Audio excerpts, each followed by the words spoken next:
Hi, I'm Bob Schrupp, physical therapist. Brad Heineck, physical And therapist. together we are the most famous physical therapists on the internet, Brad. In our opinion, of course, Bob. Brad, today you want to do a kind of the top 3 tests for like impingement type syndrome. Right, shoulder impingement or rotator cuff symptoms, and let's get right to it. Why don't you sit down? Very common, Yes. by the way, very common. These are used in the clinic by therapists all the time. You're going to see, so these are things you can kind of look at yourself to see if this, any of these are positive on you, which positive means it actually brings on or provokes pain. Right.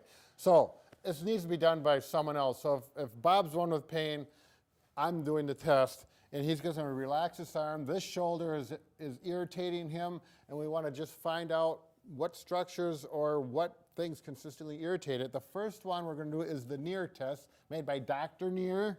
And this arm is relaxed, okay? And we're going to come up like this. This hand is going to support the shoulder here. We're going to go up, up, up, up, all the way to the end range.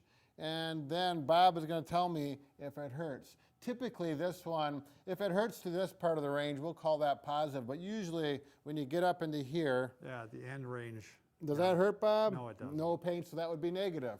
If we went up into here, and if it's positive, a lot of times, yeah, they make a face and ooh, then you're going to stop doing it. So that would be positive, okay? The number 2 is the Hawkins-Kennedy. Sometimes this is called the Hawkins test, but it is Hawkins-Kennedy. And this is one where we bring the arm up at 90 degrees, which would be straight out like this. Bend the elbow at 90 degrees, okay?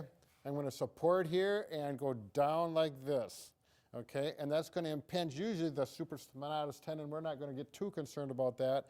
And when you do this, is any pain with that, Bob? A little bit. Okay, so that would be a semi-positive or partial positive, and you can note that too. But oftentimes, if it is a positive, eyes are getting big, and it hurts. They're going to say, ouch.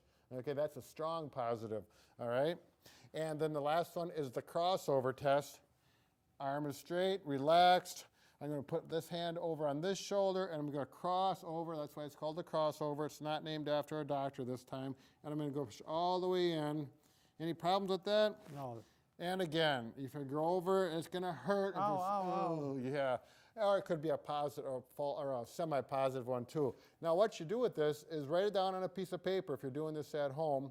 If you have 2 of them that are positive, oftentimes in the clinic I find, let me work, Bob. Oh, sorry.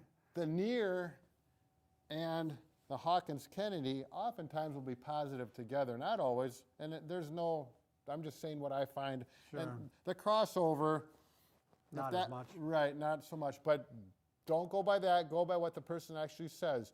Now, what you're going to do, if you find some positive there and the person's pretty functional, and usually with these tests, reaching overhead, behind your head like this causes shoulder pain anyways. Yeah. So they kind of make sense.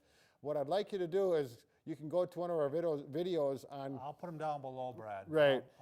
And do the rotator cuff exercises in those videos. They're simple, and there's only 2 or 3 on each of them. I'll put up 2 videos. Sure. And one will show one you can kind of do throughout the day, and the other one will show you can do maybe with TheraBand. Right. And strengthening. So. Okay. Do those for 2 weeks, and forget about the tests.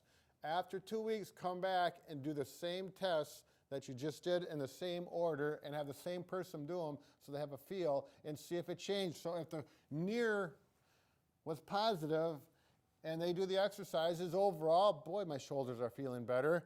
And then you do this, and wouldn't you know it, that was positive. Now it might be partial positive, or you can push it all the way up. Improvement. Right. If it's just a percentage. Right. So you're just looking at before and after. It's a nice way to test things, and a good. That's what we do in the clinic all the time. That's what therapists think. We do it like a scientific test, right. basically, where it's almost an experiment, basically. Right. So we want to see what works. And that's the neat thing about this, Bob. These people can do these at their house and get their shoulders and bodies feeling better with some of these simple things, except for one thing we're having a hard time with. We can fix just about anything except a broken heart. Yeah, we're gonna get it though. Right. Now we've been working on that, and we used duct tape, and that didn't work. Some of the best minds in. Right, but we never used a stapler yet. There we go. Next video we're gonna show you on that. Got it. So long.